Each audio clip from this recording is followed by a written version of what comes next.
Welcome back to the Minnesota Fringe Festival 20th Anniversary Webcast interview series, and right now we are talking with Dean Seal behind the scenes. Technically that would be Dean J. Seal. Dean J. Seal, I apologize. The initials of Vanity Point. Excellent. Then you were executive director from 1998 to 2001, I have. Sounds about right, Yeah, 4 years. So I guess my first question is, what was your role in or relationship to the art scene previous to being involved with the Fringe?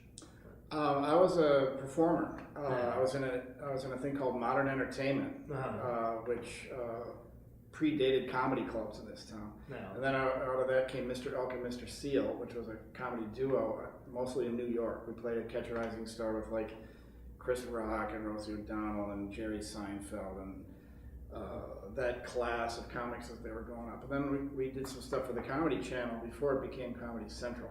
Right. And we did a pilot for HBO, which we shot at Paisley Park. Yeah. And it was $250,000. And they said, nah, let's do Def Comedy Jam. So I was kind of irritated at everything about television. And I just said, you know what? My partner wanted to go to LA and go into television. And I said, I want to stay here and go back to theater. So I did solo performing. And I was doing a solo cabaret, actually, which was called Authentic Replica. Uh-huh. I said, it's not actually a show, but it looks just like one.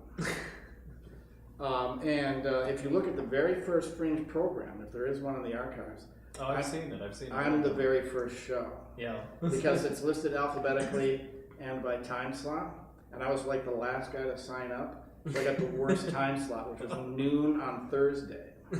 I played in a room above the Red Sea, which had 20 seats. And at my fourth show, I sold it out. Awesome.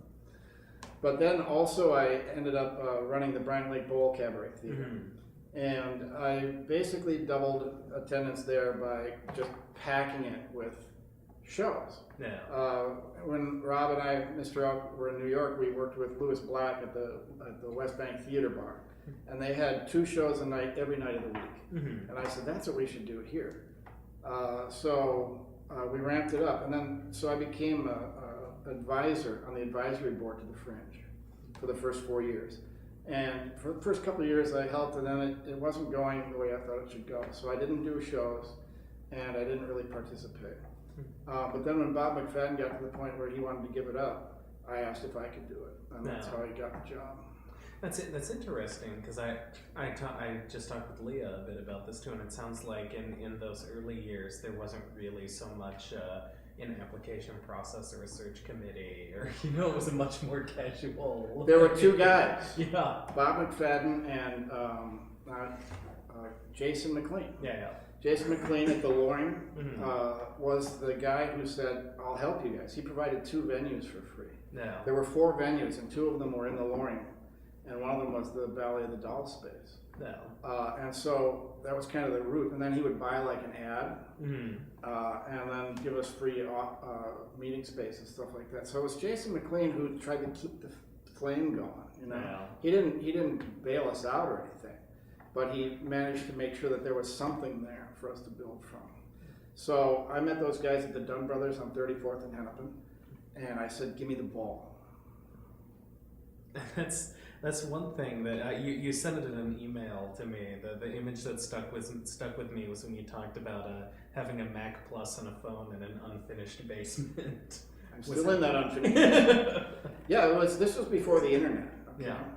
And so one of the innovations I brought from the Bryant Lake Bowl was called the producer-performer protocol. Mm-hmm. I took everything I knew about marketing and put it into this thing that I would send out with every contract with the Bryant Lake Bowl. And every time I learned something from another artist, I would add it into the protocol. Mm-hmm. So we built this kind of collective idea about marketing. And this is, at the time, people would like protect their trade secrets about how we get an audience. But this is also when the internet was going, you know what, we should share information.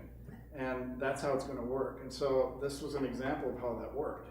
And now that becomes, one of the standard benefits of being in the Fringe is you learn how to do the marketing to get an audience. That's one of the things I remember about my very first Fringe festivals. That they in the handbooks and stuff, they were in the earliest years they had some notes that you put together about marketing and things, and I remember that being so valuable to me in terms of just and in terms of very practical, pragmatic information of here's a timeline, here's what you do now, here's what you do now. And I don't know where else I would have gotten that information at that time. That was one of the draws of the Brine Lake Bowl, and one of the draws of the Fringe is you will learn how to do this better. You will. What I didn't want is for people to be waiting for somebody to wave a magic wand to say you can do your show. This is waving your own magic wand. Yeah. You know. So I my first Fringe was in 2004. So I never saw what the festival looked like during your administration. So if I were to step into a time machine, step out and walk into a Fringe venue in say 1999, what looks different? What looks the same?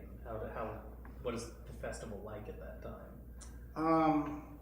A lot of the artists came out of the Brine Lake Bowl. Mm-hmm. It was kind of like Brine Lake Bowl was a year-round Fringe where I had a 12-month schedule in one venue, and the Fringe was where I had a 2-week schedule in 12 venues. That's where I got it to. But the first year I had it, it was like 4 venues, like I said, and it was all around Loring Park. Mm-hmm. And the idea, what I wanted to do is we had the Red Eye and the Women's Club and the Loring Playhouse and the Valley of the Doll Space. So that's where I installed the timeline for the shows. So there'd be a half hour between shows. You could see a show and walk to the next show. Park your car, never get in the car again, because I didn't want anybody to go anywhere, right? So if they liked the show, they would go, let's go see another one. And that was really the key to building an audience, was to get one person who's adventurous to see more than one show. So the shows were at 1 o'clock, 2:30, 4 o'clock, 5:30, 7 o'clock, 8:30, and 10. And they still are. And that was where you have 10 minutes to set up, 10 minutes to tear down, 10 minutes to get the audience in. And that's the thing, because I've toured to a couple of different Fringes a fair amount, and that's definitely a defining thing. There's advantages and disadvantages to both, but there's the festivals that really believe in clustering around a single location, and the festivals that really believe in a variety of locations spread out through a city, and they both have very different attitudes, qualities. The way you interact with the festival is completely different. Yeah. Well, my wife and I did the Seattle Fringe. Mm-hmm. In one of the years I didn't want to do it here. And there were 2 things I figured out. One is that the areas where there was like 3 venues clustered around, those venues did better. Mm-hmm. And also, if people had seen more shows, they're standing in line, they're saying, what have you seen and what do you like? And I said, that's where it's going to happen. This is where we can build community of people standing in line. They have something to talk about. No. And these are this idea that they've nailed, which is calling it the adventurous audience meets the adventurous artist. If those guys can talk about what they've seen, then it generates excitement. And one of the other innovations was the Ultra Pass. Mm-hmm. The first year we had it was $50. Yeah. And you could see as many shows as you wanted. And it wasn't so much selling the Ultra Pass as people going, you mean I can see more than one show? Yeah. Maybe I should see 2 shows. And then it went to 5. And it went to 10.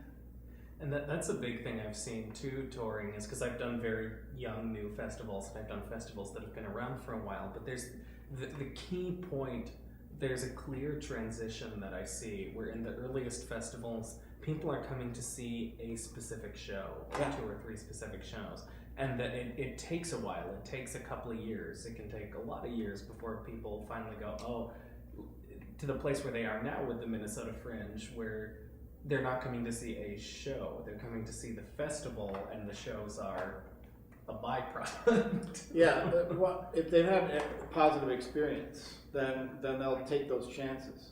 And the thing is, even if it's a bad show, it's only an hour. You don't feel like you're in a hostage situation, right? But that was an important part of building an audience, was to get them to try other stuff.